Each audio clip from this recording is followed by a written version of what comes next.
Hey everybody, it's Mr. Davis. First off, I just want to say thank you so much for putting in work and effort over this weird break.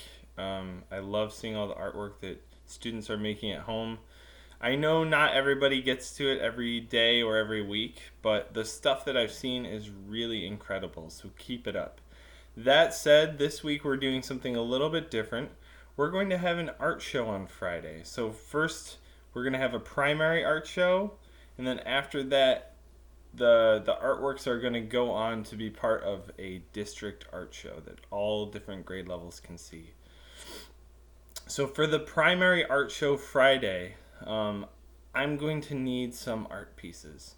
So, two good ways to send me art pieces are through Brave Square or through Schoology.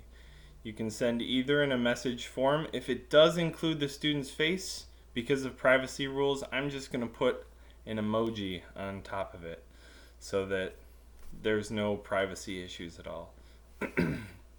That said, if you need some creative inspiration, I have some ideas. If you don't need any, if you have some ideas on what projects to create, then just stop the video here, go create your projects full of inspiration, and send them over through Brave Square or Schoology. If you need some inspiration, I'm going to rattle off some things that I find inspiring, and I'm going to have some links in my description so that you can check those out yourself.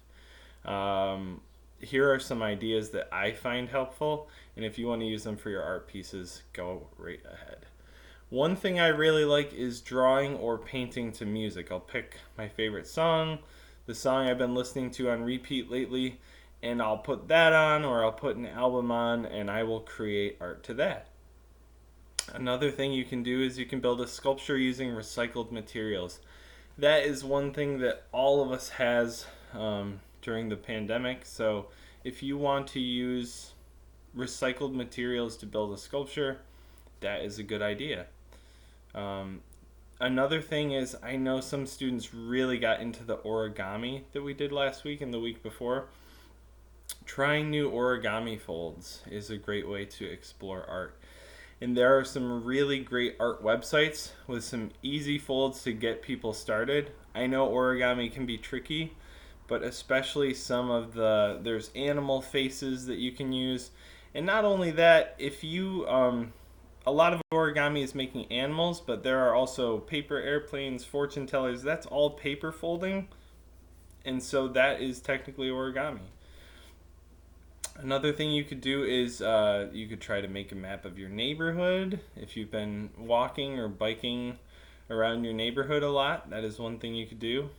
You could make a comic of your day, or you could make a totally imaginary comic with imaginary characters. I know some of my students like making comics with imaginary characters.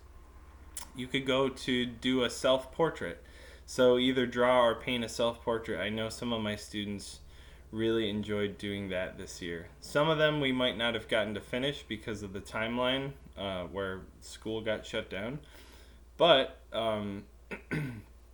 if you want to show off your self-portrait skills, that's a great place to do it.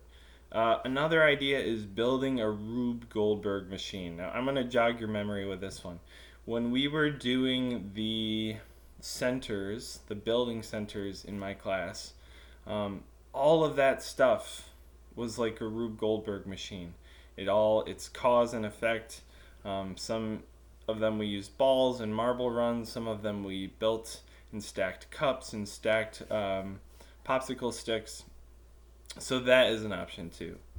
On the topic of building, you can make a sculpture outdoors. So I'm going to show you an artist named Andy Goldsworthy, and he built a lot of his sculptures outdoors using outdoor materials, leaves and dandelions and sticks and twigs. So that is another good idea. Last but not least, if you want to look back through my YouTube page, my YouTube channel, Mr. Davis Art Room, there are a lot of videos that I posted before I started doing lessons. So just these kind of quick little art projects, and some of them are really fun. I think you would really enjoy them, like Transformers, Super Transformers, um, how to make comics, how to create characters. So all these different things can be found on my YouTube page, Mr. Davis Art Room. And if none of those float your boat, if you have something totally different in mind, you can create anything you like. I have a student who just kind of popped into my head who was making a bunch of Sonic the Hedgehog characters. Whatever drives you to create, if you're into video games or Minecraft or Pokemon, those are all jumping off points, and you can use any of those to make art for our upcoming art show. The art show again will be Friday, so send me your pictures through Brave Square or Schoology. And again, I will accept pictures with students in them, but I am going to cover up the faces just for privacy. Thank you again so much for making art at home. I know this has been a difficult time for a lot of people, but to see your art really brightens my week, and I am just so excited to put it up somewhere where your classmates and other people in the district can see it.